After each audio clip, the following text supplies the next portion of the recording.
Ladies and gentlemen, you are listening to the Diego and DeVore show, and they pulled somebody up from the grave, Derek Flair, and here I am to tell you that you're in the right place. Whenever you see the Diego and DeVore show on your screen, you are in the right place, and it's going to be big woo tonight.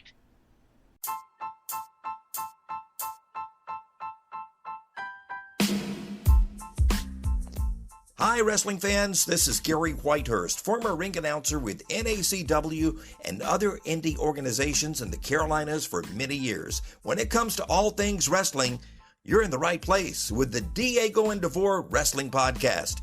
When it comes to travel and vacations, you come to me. Once we get through this pandemic, I can make your vacation dreams come true, whether it be an exciting cruise, an all-inclusive resort, international land vacation, and so much more. I'll take care of you. Why me? Well, I will be your one contact person. No long hold times with Booking Direct or big online agencies. And my rate will never be higher than Booking Direct, and I do not charge a booking agency planning fee.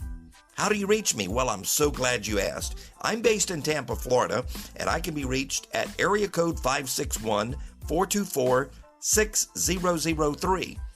That's 561-424-6003. My email is gwhitehurst@cruiseandtravelexperts.com. That's GWHITEHURST at CRUISEANDTRAVELEXPERTS.com. My website is gtravel.cruiseandtravelexperts.com.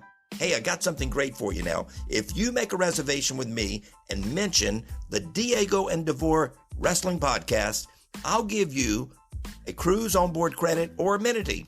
You can't beat that. And now, let's get back to the Diego and DeVore Podcast.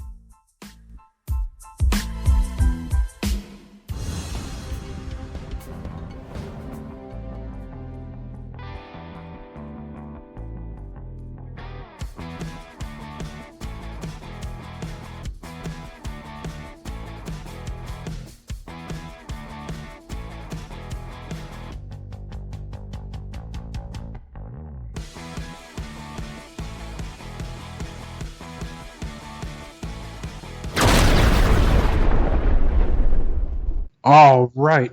Welcome to another episode of Diego and DeVore show. DeVore fans, I'm sorry to report this. Mr. DeVore still on vacation. He's actually extended by another month. He's actually went over there to Santa Barbara to check into a project that he's doing, building another home. So we wish him a fantastic vacation. Hopefully have him come back and so he can flex his golden pipes of destiny back on the show. But back to the Diego and DeVore show. So tonight I have an individual that I'm very impressed with. That if you haven't seen him on SWE Fury, I suggest you go ahead and go on YouTube and take a look at his matches, and also on his social medias, all the highlight reels, performances, man, he will blow you away. So, and I'm not gonna extend this introduction too long. So he is the Puerto Rican Juggernaut, Angel Camacho. Angel, brother, how are you? Welcome to the Diego. Thank you for having me. I appreciate it, man.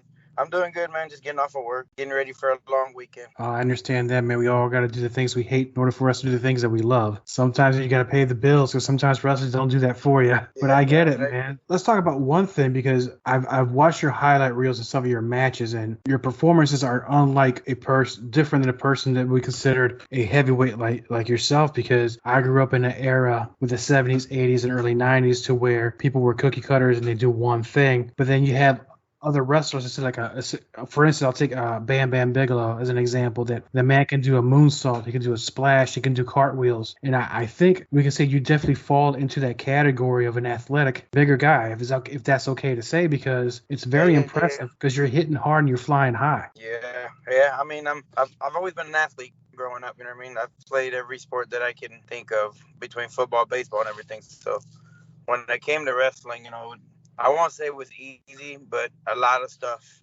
I was able to get pretty quickly, because I've always been an athlete. Yeah, and I've come to know that in all the years that I was wrestling, and before that, a lot of the better wrestlers, not always the case, but they come from a very big sports background, because you were talking earlier that you were playing football at the time and wrestling too, but doing wrestling full time because football was taking a lot of your time. Yeah. Because I played semi-pro, and semi-pro, basically you pay to play. And after I finished high school, I wanted to keep playing, so I just kept playing semi-pro. Between semi-pro football and softball and stuff like that, I was always doing something.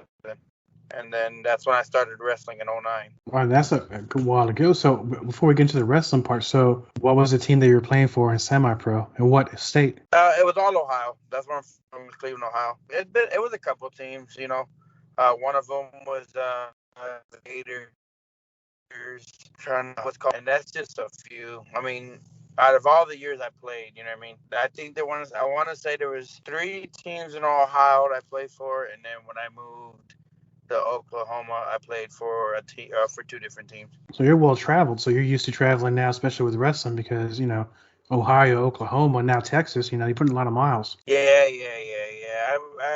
I moved to Oklahoma like early. I think I want to say it was like 2011. It was like late 2011, early 2012. So. Oh man. So getting back, because I know I'm talking about sports preparing you for a professional wrestling. So how did the training? Because I know semi-pro training, that's hard knocks.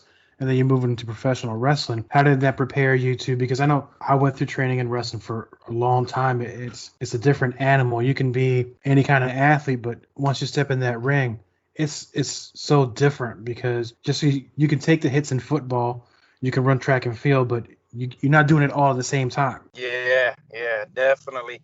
I'll tell you this. Wrestling for me at the beginning, the training was a bit hard, because like my trainer always told me, like you don't come out the womb learning how to take a back bump. We're not meant to do that kind of stuff, So you got to train to do all that. So when I first started doing it, I was in pain all the time. I was like, what in the world is going on? Like, but after a while, just your body gets used to it, and it becomes second nature. So. Yeah, it hardens up to it. So with the training, who trained you? What school did you go to? So the school was called the Cleveland Dungeon, and it was ran by Lamont Williams. His wrestling name is Lou Gotti. That's who trained me. And actually, he moved to Texas about 2 years after I moved to Oklahoma. Opened up a school. It got one of the larger schools around. You know what I mean? He easily has 85 students. Well, that's pretty impressive, because a lot of wrestling schools don't even have half that, or half of that. So yeah, he's literally he's got a beginner class, he's got an immediate class, and then a graduate class. So literally, I was at training yesterday, and I'm telling you, there were so many people. There's a good 30. Yeah, and training never stops. After, I'll say, graduated from that school, how long were you there before you were considered to be ready to go ahead and do the performances? Let me think. I want to say about a year. I want to say it was like 13 months before. But after 3 months, I was able to wrestle. You know what I mean? And a lot of my wrestling was with, like, against my trainer, or going to places that he was going, stuff like that. And then we also had a student show that we ran on Sundays. So I wrestled a lot on there. But about 3 months after I started, I was able to wrestle. And then to fully go out and wrestle on my own, it was about 13 months. That's when I graduated and whatnot. But like I told you, I was playing football, so I didn't wrestle a whole lot in Ohio. I like to say that, 13 months before you went actually did a match, but that's actually to your benefit, because there's a lot of schools out there that they'll get the bumps to do their thing. They're in there 1 or 2 months. They don't pay. Somebody books them, and they think they're ready, and they're getting booked, but they're just drizzling, what? Yeah, no. I've heard there's schools that literally, like, their turnaround is like 3 months. You train for 3 months, and then you what they call graduate, and you go out and start wrestling. Yeah, and they don't know anything. I mean, really don't know anything, but they're still getting booked. Hey, those are another kind of shows I like to be involved with. Yeah. When I was wrestling, another kind of shows I'd pay money to go see either. We're gonna jump it, so we'll jump ahead a few years, because it's on my main notes, because it's a company that's been on my radar for a little while. So let's talk about SWE Fury. I know we're getting way ahead of ourselves, and I know you did a few matches for them. So how did you come to get booked for SWE Fury? How did you enter that company? Okay, so a funny story on that was one of the bookers. His name is James Beard, right? Legend ref. I know. I'm sure you heard of him. I did. I went on a road trip with him and a couple other guys to a show in Louisiana. So I was really, really cool with James Beard and Tim Storm. Like, we were really cool. So both of them, they took part in the booking for SWE. And I went to the SWE taping with my trainer and one of our other students just to go, because I didn't have nothing to do that day. I figure I'll go. Well, what happened was there was a guy that had double booked himself, so he couldn't show up to the show. So James was looking for someone to replace him. And from what the story I'm being told, another guy went up to James and was like, "Hey, I got some guys if you want to use them." James like, "Oh, well, I'll let you know." And then my trainer went up to James like, "Hey, Angel's here if you want to use him." And James like, "Oh yeah, definitely. I love Angel. I love that guy. Yeah, we're gonna use him." And so my first two matches there, with that taping was because I just showed up. And that's usually how you show up. It's lightning strikes, and you take full advantage of that opportunity. Most definitely. Yep. And so with this road trip, so how was it? Because we're talking about Tim Storm. How was it traveling with Tim? So I'm sure there's a wealth of knowledge in there. Oh, definitely. The stories that I heard, like wrestling-wise and stuff, like Tim is very knowledgeable. I love the man to death. He's really, really nice, really cool. Same with James. Just hearing their stories of everything they've done and accomplished, like it was awesome. Yeah, because a lot of that, you do a lot of the learning while you're on the road. I mean, you learn in the ring, but most of your learning, all that knowledge is in the miles you put in the vehicle. Yep. I agree 100%. Going through your highlight reels, because I know you sent me some, and it's actually when I go through Twitter and I look for talent and I'm looking for people to interview, I got to find something that's very interesting about them. Whether it's their character, but 100% for me is the talent. Can they work? Can they wrestle? And I'm looking at your highlight reels. I'm like, oh my goodness. But sometimes highlight reels, they fool you. Well, let me go see what he's doing. And I went on the tube and I'm like, man, this guy is super legit. He can do it all. So did you expect to actually be doing that style that you are when you first started? Honestly, no, because when I first started training, my trainer was real old school. You know what I mean? Because it was 2019 or 20. I'm sorry, it was 09. And that was before social media and all that stuff. That's when you still had to go and use flyers to promote shows and stuff like that. So social media wasn't a thing. So when he was training us, we trained real old school. Which for the most part, if you watching a lot of it, you can tell, like, I do a lot of real old school stuff, the way I carry myself. Now, when it comes to the flashy stuff, that, honestly, I want to say after I broke in 09, I want to say about a year or two later, the flashiest thing I did at that time was a head scissors. And I did it with my trainer, you know what I mean? We did it in the show at I don't know if you ever heard of Beyond Wrestling? Yes. Okay, so before they blew up as big as they are now, they were doing tapings and like a storage unit type of deal. So I wrestled my trainer there, and that's when I popped off with the head scissors.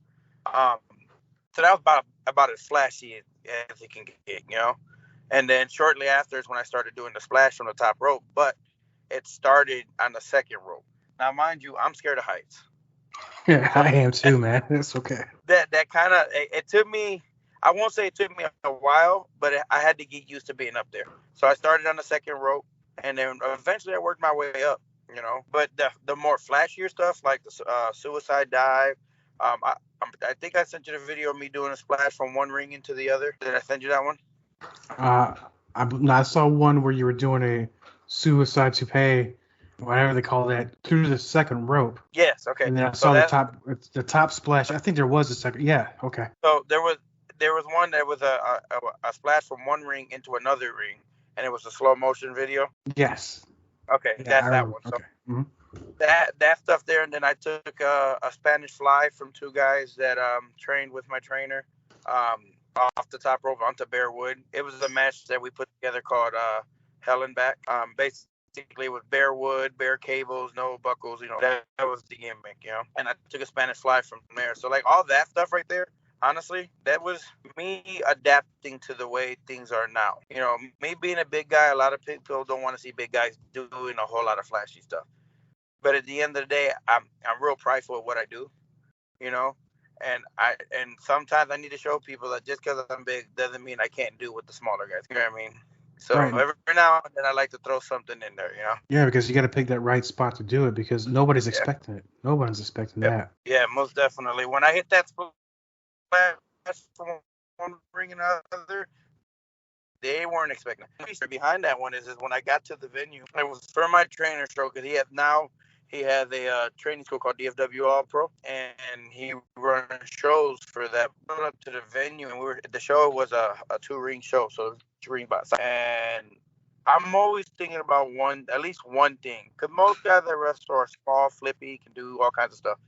So I always try to think of one thing I can do that can kind of get me a big pop too, other than big man stuff, right?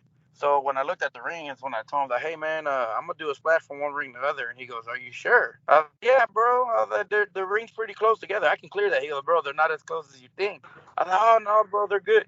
Mind you, I didn't go up there to practice. I didn't go up there to think about it first or anything. So come to match, and it came to that spot where I had to climb to the top. And when I climbed to the top, I realized they weren't as close as I thought they were.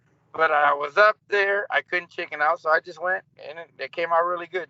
So it was a 2-ring. Was it like a War Games type of deal going on that night, or? Yeah, it was like a battle royal. There was a huge a huge Royal Rumble. So you know what I mean. It was a 2-ring type of deal. And well, who was that for again? Because it kind of broke up on. DFW All Pro Academy. Okay. It's the school my trainer runs here in Texas now. All right, so we go from the training and then to start doing your first shows, and because I know we talked about earlier a 12-year career, and you're still young, you still have a lot of years in you. Yeah. So let's touch on from graduating to where did you go next, and let's follow the breadcrumbs till today. Who you've worked for. So after I graduated, to be honest, I wrestled. I may have wrestled for like a year, and then that's when I moved to Oklahoma. So I didn't get a whole lot of wrestling after I graduated. I was still playing football too, and the problem was that the games were on Saturdays, so it was really hard to wrestle when I'm playing football. At the time, football was my love. You know what I mean? So that was my first priority. So I didn't wrestle so much after I graduated. I did a couple shows here and there. And then like I said. Then I moved to Oklahoma, and then 6 months after I moved to Oklahoma is when I started wrestling. So what was Oklahoma? I don't really know much about Oklahoma. How's it? That's okay. There's a little bit of a delay, but let me go back before I interrupted you. I know you said it was hard for you to wrestle where you're playing football, but you wrestled in Oklahoma. So seeing that I don't know much about the wrestling scene in Oklahoma, how is it over there? Because I don't really know much about what's going on in that state. I don't want to be the guy that sit here and say, "Oh, it's horrible," because it's not horrible. You know what I mean? There's guys in Oklahoma that have a lot of potential, right?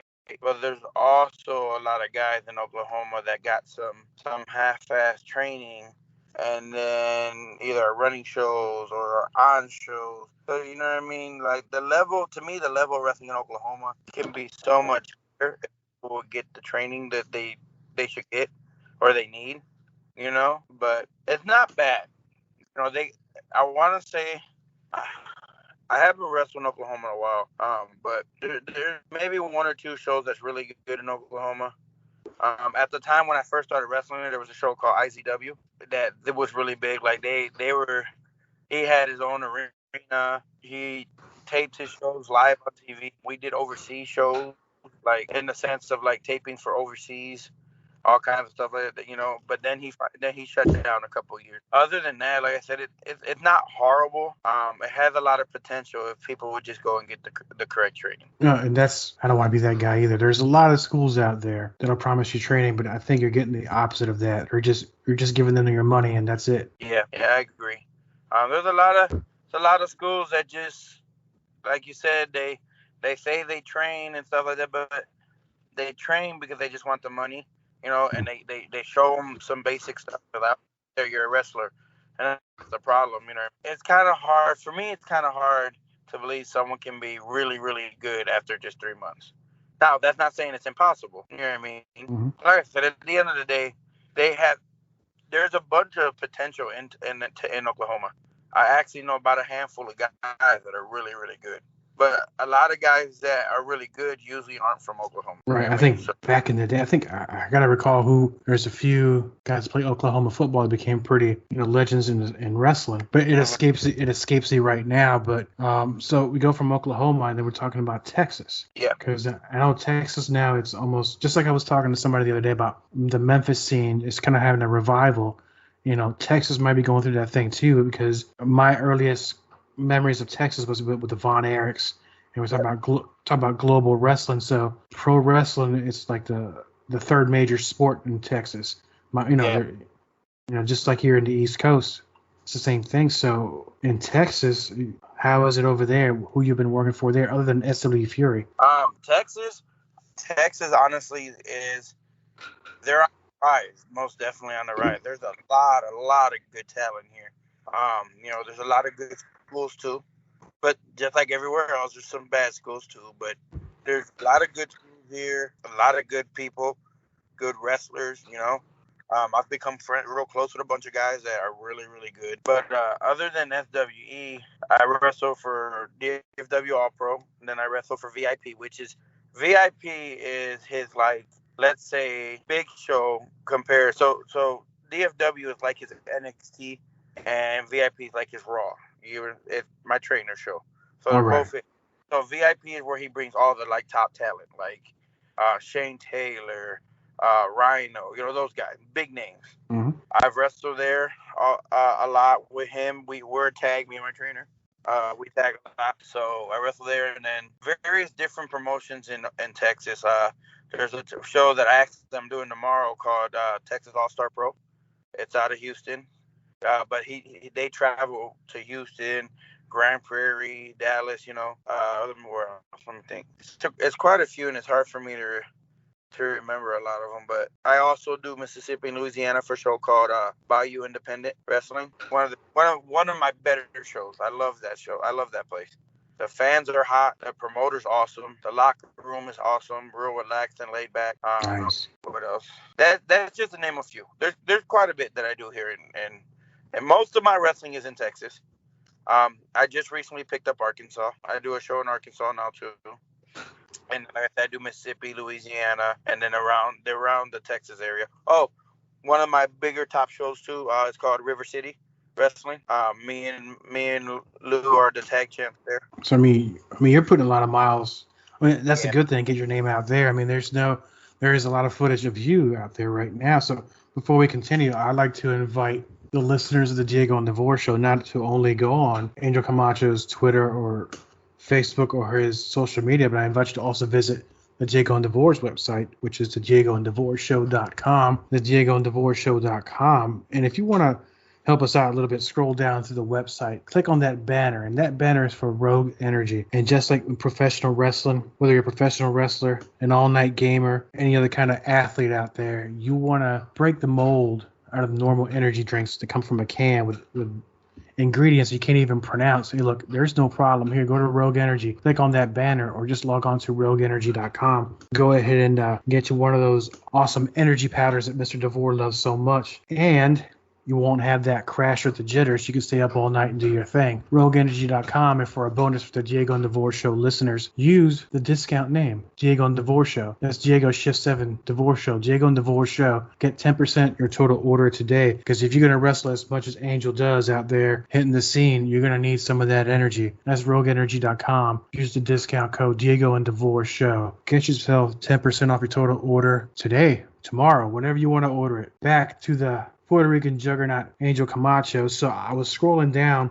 right before I hit the website information, and I know there's a show coming up, and I'm hoping to edit this episode before that show comes out. So I'm going to be on the 24th for DFW All Pro. Yeah. It looks like it's going to be a pretty big show because the poster looks amazing. Yeah, that's a good thing. So my trainer is really big on professionalism. When it comes to the flyers, when it comes to the wrestlers, professionalism is huge to him. So his flyers are really, really nice. Now, the show is called New Kids on the Block. He has like a lot of trainees. He's gotten to a point where now he's a bunch of guys that have made a name for themselves that he just let go, so that they can go out and explore and start, getting bookings and stuff like that.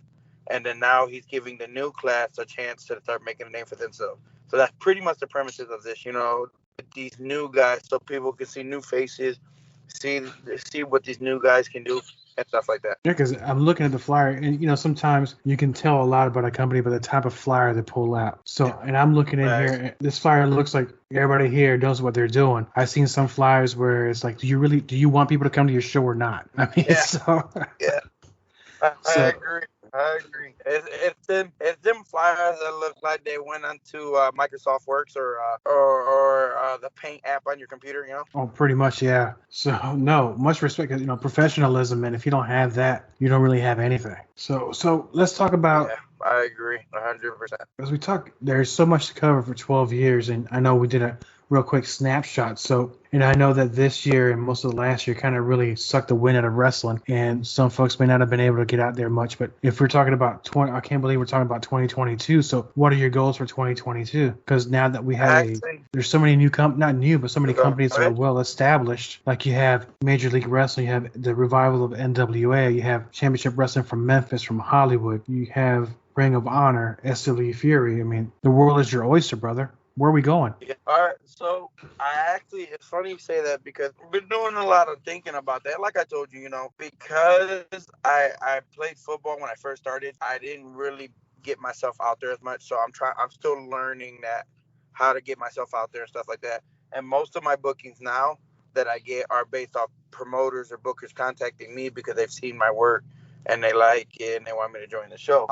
Come 2022, this is a year that I want to start putting myself out there, start from emailing people, messaging people, trying to get my name out there, trying to get to, shows that I'm not big-headed, right, at all. By no means am I big-headed. I know as impressive as I am, I still have a long way to go, right? But I also know that I can compete with a lot of those guys that are up on top. And I'm at a point now where I'm like, those are the shows that I want to do. So I'm going to be putting out emails and messages on social media and stuff to talk to promoters for companies all over, everywhere. 2022, I want to travel as much as I can. Now, mind you, I am a father. I have 4 kids. I have a great girlfriend that helps me too, and she's very supportive of my wrestling. But at the end of the day, I still have to hold down a regular 9 to 5. Yes. So let's talk about that. Because, I'm sorry, no, there's a little bit of a delay, which is probably on my end. So talk about that being a father of 4. Have they seen your matches? How do they feel about that? Because I know when I was in my younger days, when I was wrestling, my sister, she was 3 or 4 or 5 when she was back then. She used to come to the shows, and sometimes she'd cry because she's like, oh, my brother's getting hit with a chair, or there's blood. But, after a while, she kind of got used to it. How's that on your side? How are they taking that? Funny that you talk about crying. So I have 3 girls. I have a 13, a 8, a 7, and then my son is 5, right? They love it. They love going to my shows. Like, for the most part, I take them with me a lot of times, right? But there's a lot of shows that I can't take them with me. But when they do go, oh man, they love it. They have their favorites. Now, when you talk about crying, my 7-year-old that just turned 8, she's a crier. Anytime I'm getting hit, or anytime that I get hit with a chair or something, full blown, just my daddy. My oldest daughter, probably one of my biggest fans. Like, when I say that, I mean, and I mean it, because I'll be sitting there wrestling, and I'm a heel, right? I'm a heel, so I'm supposed to get all kinds of heat. It's kind of hard to get heat when you have your daughter out there yelling, "That's my daddy, go daddy," or telling the face, "Don't hit my daddy." That's my oldest daughter. You know what I mean? Like, she into it. That's just, she loves it. But like I said, they all love it. But my 8-year-old, that's the crier. Hey, but I don't know why, but she just cries. But you're making memories, man. So something the grandkids are gonna hear all about it too. Yeah. So we talked about earlier. I know we didn't. And it's crazy because my girls tell me, and even my. No, that's fine. Go ahead. What you saying about your girls? Oh yeah, I was just gonna say. So like my oldest daughter, like she has disabilities or whatever. So I'm not gonna say she can't wrestle, but I think she just loves being a fan and watching me wrestle. But my other kids, like, they tell me all the time, I'm gonna wrestle when I get older. I'm gonna wrestle when I get. So it's funny because that means my Camacho name will live on. You know? Oh yeah, you tell him graduate school first, then you wrestle. Most definitely, yeah. School is priority. Absolutely. So we talked about earlier, because I know we talked about possible merch. So let's talk about your social medias, because I think it's important for people to learn about what you do, because that's how I got hooked on your body of work. So where are we with the social media? Because I know you have Twitter, Facebook. I have Twitter, I have Facebook, I got Instagram, and I have TikTok. Now, TikTok, everyone knows a lot of videos, like highlights from a show or something like that. Like my face and the other ones, it's just A_Camacho09. That's where people can go to watch me and stuff like that. Like I said, I got a lot of highlights on TikTok. I got highlights on a lot of pictures and stuff on Instagram and Twitter and stuff.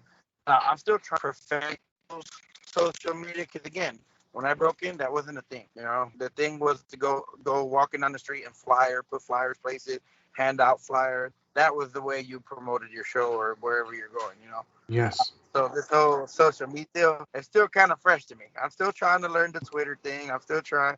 And I'm only 34, about to be 35, but it makes me sound really, really old.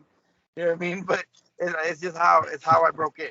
You know? Oh, you make me feel old, though, but I know back in my day, it's the same thing. The only way for you to get to know anything was either through videotape trading, or if there was the flyers, or if somebody had enough money to put an ad in the paper. Other than that, there was nothing. Yeah. And Yeah. Like, I've gotten pretty good at it, but that's where people keep up to date with the stuff that I'm doing, shows that I'm doing.